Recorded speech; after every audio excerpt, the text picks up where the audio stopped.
they should all populate. So then it says public records were checked, and it said you have inquiries, none. So these are a mortgage inquiry. Our credit report date's going to be 5/10. So you got to write that down too. Now some underwriters keep a Word doc, right? It's painstakingly slow if you are just copy and pasting, but it's more accurate. So I'm doing this without a Word doc. I use a notepad, like a legal pad. You can do whichever you want, but you got to make sure you're doing everything. So, there's some templates out there that underwriters have, including the one we got from Citibank when they were doing boot camp, which, we'll forward you guys. If you want to use their template, your own template, somebody else's template on a Word doc or an Excel. I'm not a big fan of Word,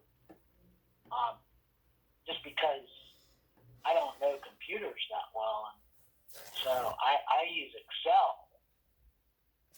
You can use whatever you want or nothing at all.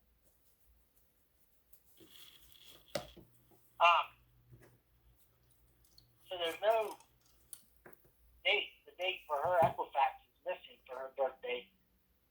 There's no date discrepancies here. So what that's going to allow us to do is clear the Patriot Act. And they want us to put the language exactly how it reads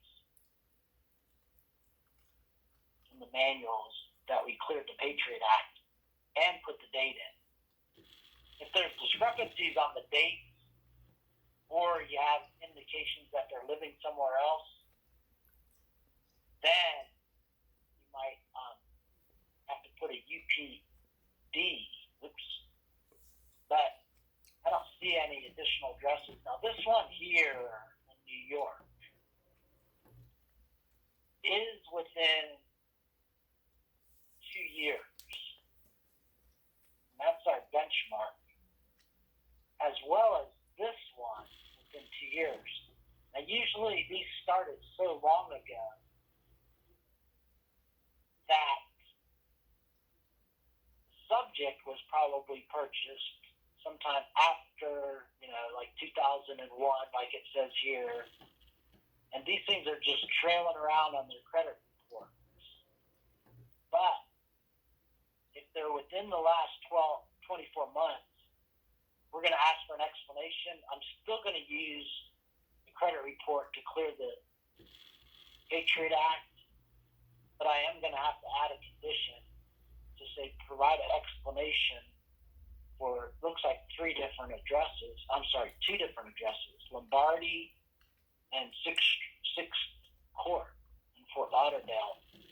And normally, and then there's actually another one that's within the 23 plus a half months, and that's in Miami.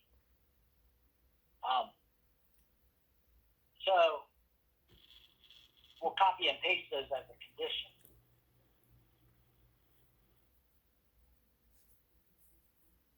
And that's it for the credit report. There's not a lot else going on, so you have to do all your inputs now. So since these are reported in the last 24 months, and the only reason why you're asking about these addresses is, do you own any other real estate? Give us your housing payment kind of thing. It's really not very probable, especially when this one was reported in 1986, that they probably lived in New York a long time ago. Why they're still getting a report is they probably opened a Amex account back then, closed it, and they're still getting reported on it. Who knows? It's not easy to figure out which of the accounts is doing this bad reporting. But 99% of the time, it's just bad reporting. And all you get is, yeah, I used to live in New York. And that's enough. The only time you ask an additional question and follow-up is when they say, yeah, I have an apartment in New York. And then you say, well, what's your payment on it? Oh, and here's one in Tampa. I didn't even do that one.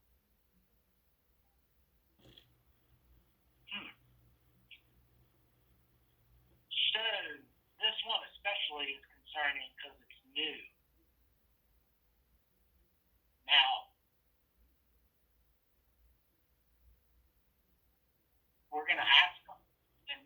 borrower one only, so I'm going to prioritize these. So I'm going to copy, and that could be for a child in college in Tampa, who knows. But what we're going to do is we're going to go back and we're going to ask them. So we're going to go to decision. A lot of people use their Word template, and then they copy it all there, and then they copy it all here. And it probably takes me longer. But all I do is the explanation from borrower one.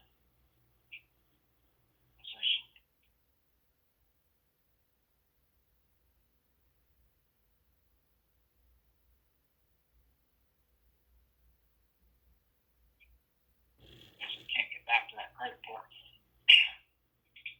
For additional addresses on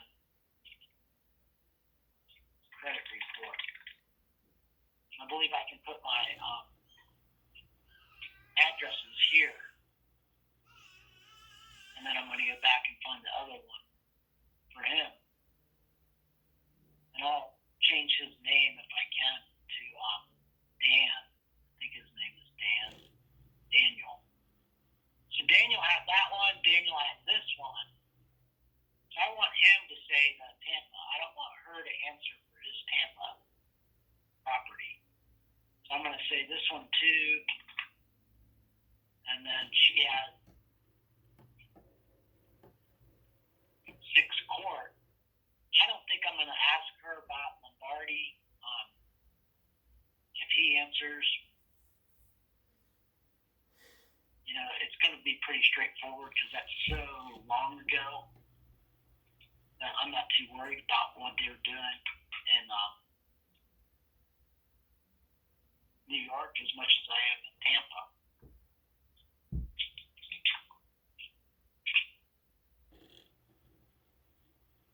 So from Daniel, oops, I can change this.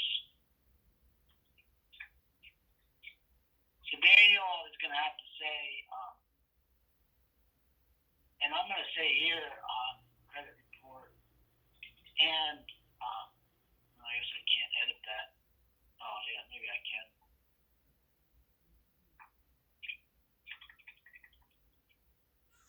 Can provide terms of any housing payment obligations other than subject. Because that Tampa one, normally that won't show up like that unless he's done a lease or something. So we'll find out. And then this is for the credit. You don't have to hold up an approval because what we do is reserve the ability to change our loan decision. If he says, yeah, I rent a house in Tampa for $5,000 a month because I work there, I got a new job in Tampa.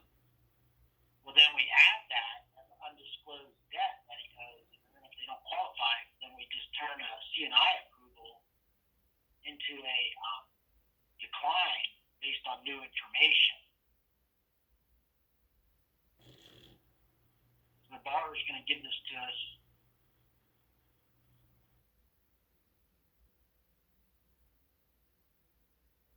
And then we check a box here for the borrower. I think it's this box.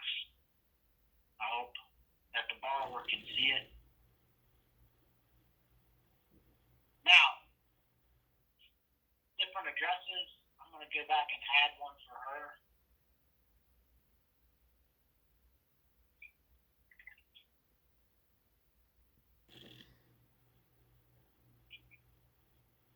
For those of you who haven't seen me type, I apologize in advance.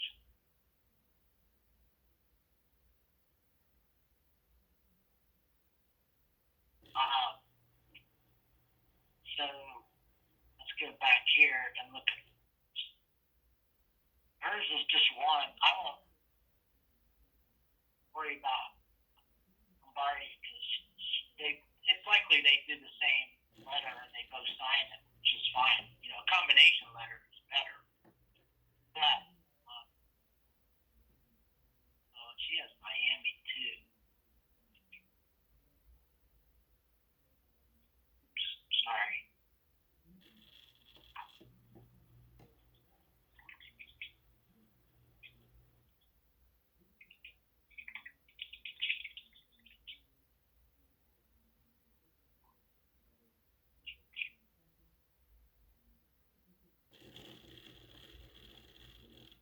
She needs to explain that one. Her name is Cheryl, Sherril. This one, and then the other one we won't worry about. Repeat that. We need housing payments for her. Just don't look like they're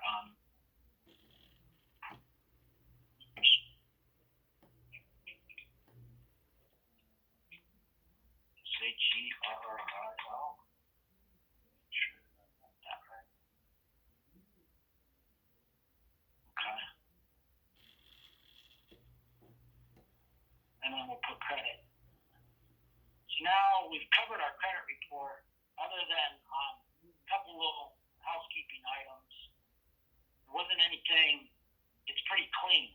There wasn't any inquiries because we would have to itemize those.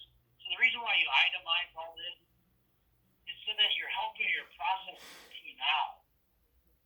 And, you know, I'm new to this system, and so I'm still learning how to help them out. I think it's all about, once we do all the work, we never want to have people have to go back and look at a credit report if what we can do is say it. So the conditional drop, inquiries within the last 90 days. But if you itemize, the following inquiries need to be explained with terms of any new credit. What you do is you're helping out processors by identifying exactly what we want. And you can also send it to them in email form in the cloud. You can get as detailed as you want. Hopefully the borrower receives this. So we're going to save this, and then the credit report, what we're going to do is we're going to do the key dates. We're going to add one debt. We're going to look at the debt. We're going to make sure we are satisfied that Amex isn't duplicate. And then we're going to move on to income because the debts are pretty clean. So for the credit report, we have to do a few. The credit report date is the credit document date, which was 5/10. So 5/10 goes in here, and then we're gonna put. We did the. We're gonna put. There wasn't any fraud because I haven't seen any fraud in this.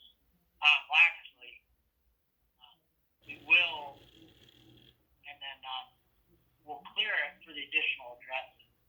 They want us to kind of name it in the rationale. Fraud found is additional addresses found. I might choose the no and just put, you know, their old, except for that Tampa address that looks a little suspicious to me on why he has an address if he's got work up there or something. He might have a corporate apartment. I don't know. The Patriot Act, you have to use your discretion, but it's best in this case. We'll put a fraud flag and then we'll put a note in there. So we're going to do two other things. We have to add a debt on all of our borrowers.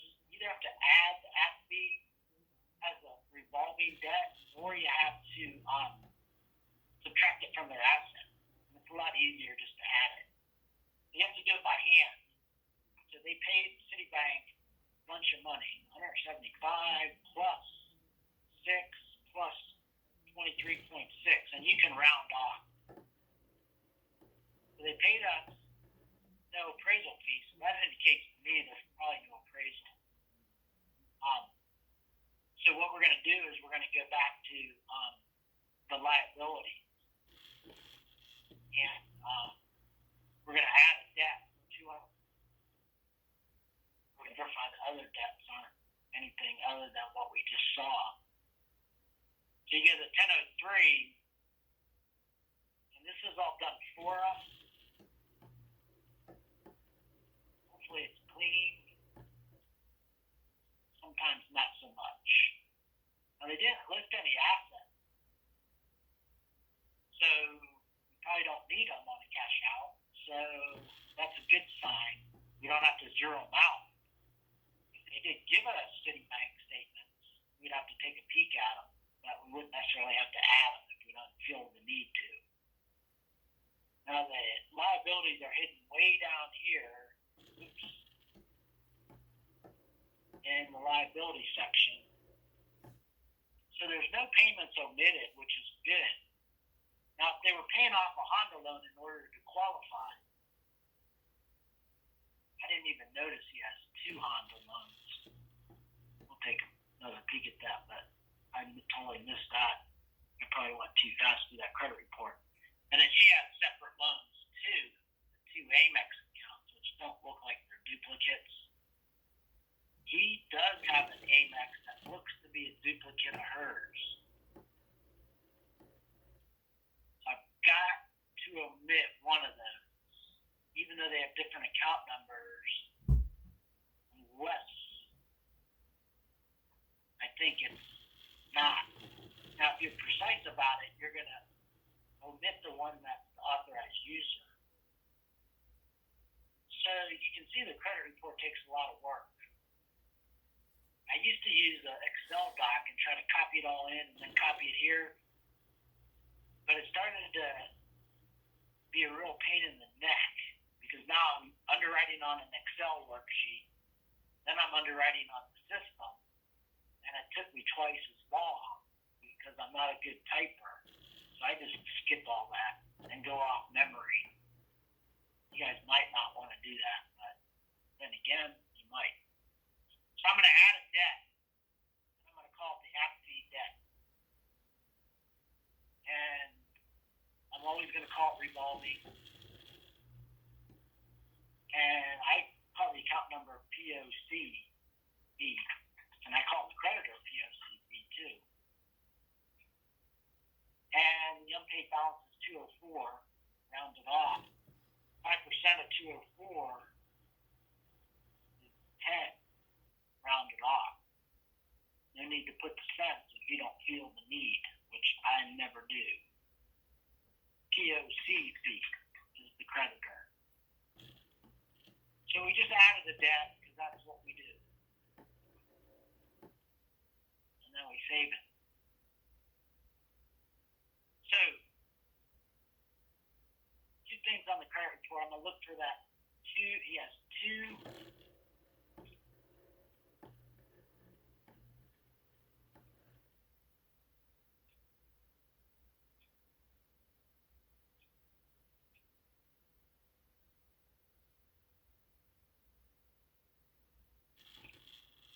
car loans. Let's make sure. Because I only saw one, but I want fast. Oh, there's one. Okay, so it's number 4 and number 5. But number 5 is closed, so it must be number 4 and number 3. Yes. So 3 is open and 4 is open, and they're both loans, not leases. So then back on the, I forgot already. That's how good my memory is. The 3200 was the duplicate Amex. So let's see who's the authorized user. So the 3200 Amex is almost always going to be a duplicate. So it's borrower 1 has 3274. So I'm sure borrower 2 should say authorized user 3274, maybe. Maybe not.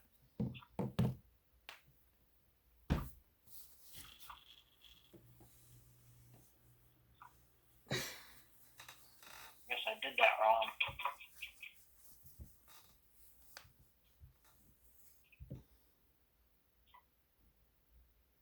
$3274, borrower 1. $3274 co-borrower. So it says 6.A, 5.I. So I should be an individual account. A should be the authorized user, co-borrower. C is co-borrower. So we're going to zap that one on the co-borrower that she doesn't have this Amex. And so you go, this is a highly engineered system. That's all I'm going to say about it.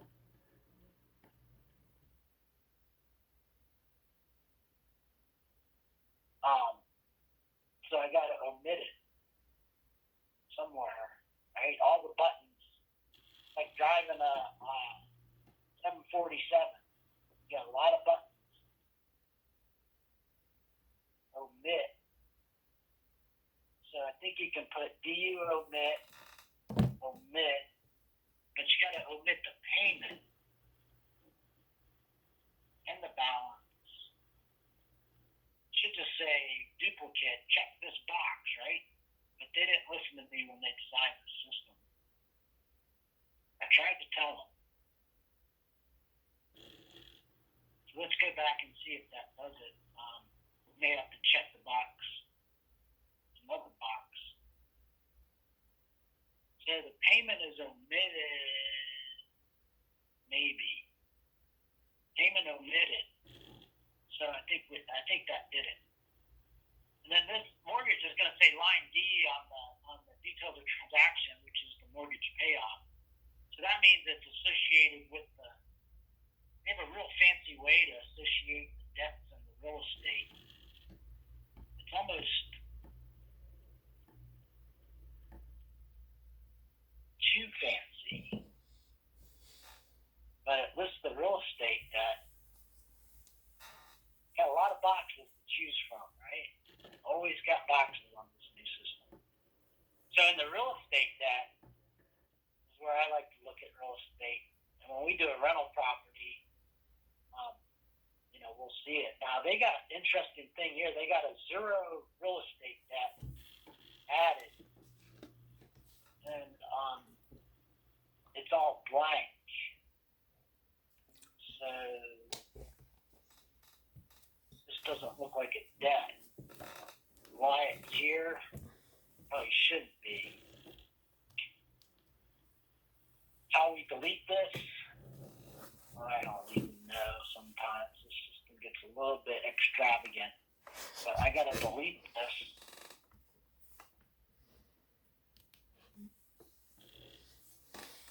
It's like a $0 debt. I was just going to ask Carlos, do you know how to do that if you're on? Well, let's look at the mortgage first, and then it might show up as liability. Okay. We don't think there's subordinate financing. But let's go back first to, okay, well here, we want to add it. So it doesn't look like they did before. So now my minus sign is there. So it's like backwards, right? Minus sign means I just added it. Plus sign means I got to add it to make a minus. I think that's how the system works. So now it shows my central mortgage, which is the one I want to pay off, attached to this property, which is the only property they own.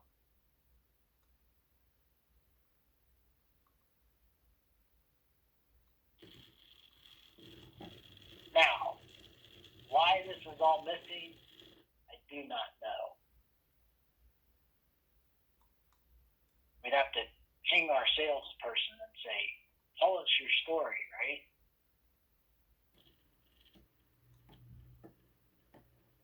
So it's the primary residence is the only house they own. Lucky for us, they only own one house. We'd never be able to go to lunch, right?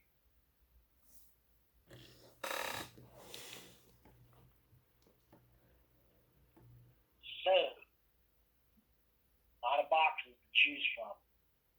They're retaining this.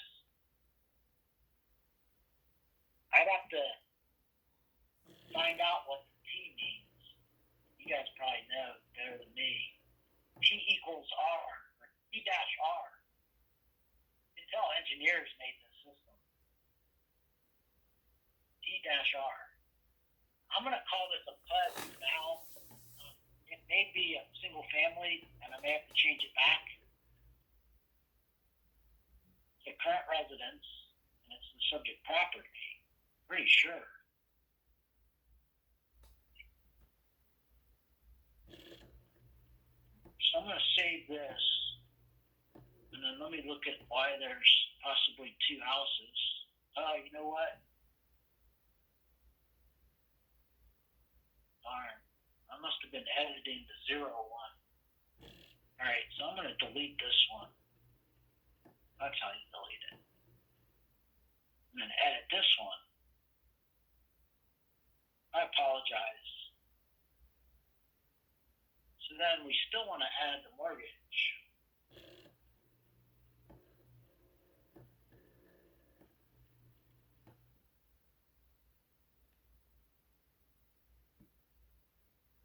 Now it's attached. And you know it's attached because it says mortgages on this property. Now I'm going to call it a PUD.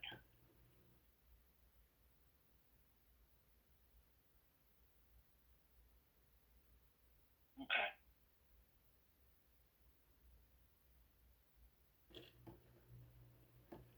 Okay. I think that's going to do it. Now, there's a couple other housekeeping items. One is I want to put the UPN note for the Patriot Act, and then I'll just put a quick rationale for credit because that's the most I have to remember. And really what I'll put is that they have additional addresses which require explanations. And basically that's about it. There's also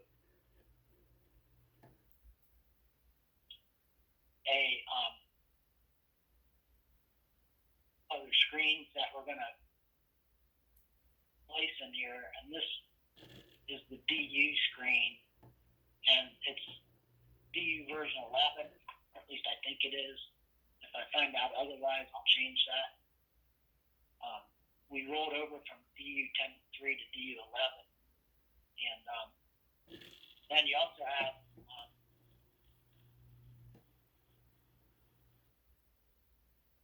on us refinance, which always hides from me, that there's a checkbox for on us. You see, it says on us refinance. Now that applies to both cash out and rate and term. How do we know it's an on us refinance?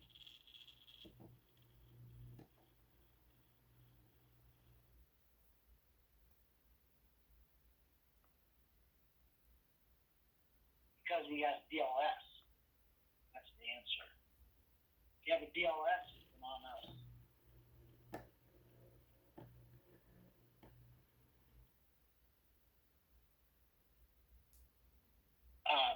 This property type here, I'm going to change it to PUD here too. We'll check title next. I'm going to change it back if I need to. And then we'll change the rate lock to make sure. I'm going to unlock it while I change this.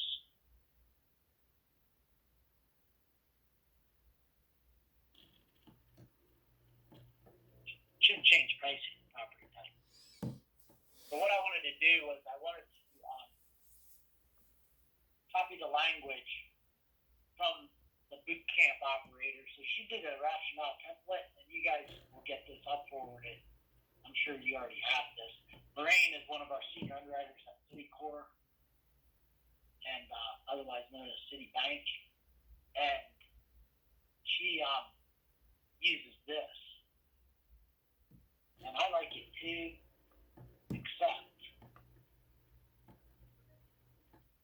some of this stuff just slows me down to the point where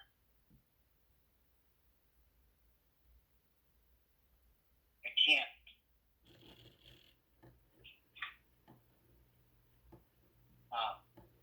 get loans done. It just takes me forever. So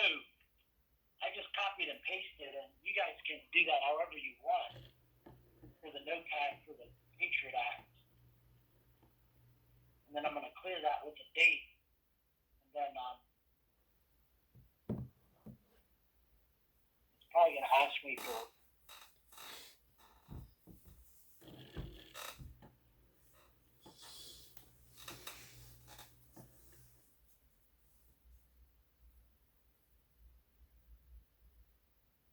since I unlocked it and changed the property type, it might have changed the fees. We'll see. And we'll check title. Title usually will tell you in Florida sometimes what the name of the PUD project is. And then sometimes you can even do a web search on that. So I'm going to add a UPN though. Just call it underwriting.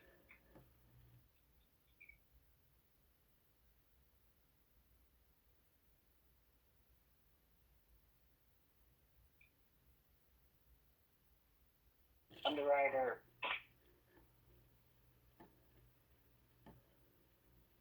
The N is no discrepancies found. The D is if you found discrepancies that you have to resolve before you put in. And usually you just get their driver's license or photo ID with the date if you have to. And then I'll just put another one for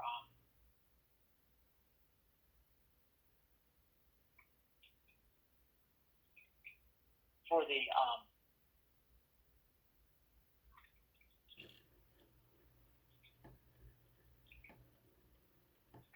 just to remind us.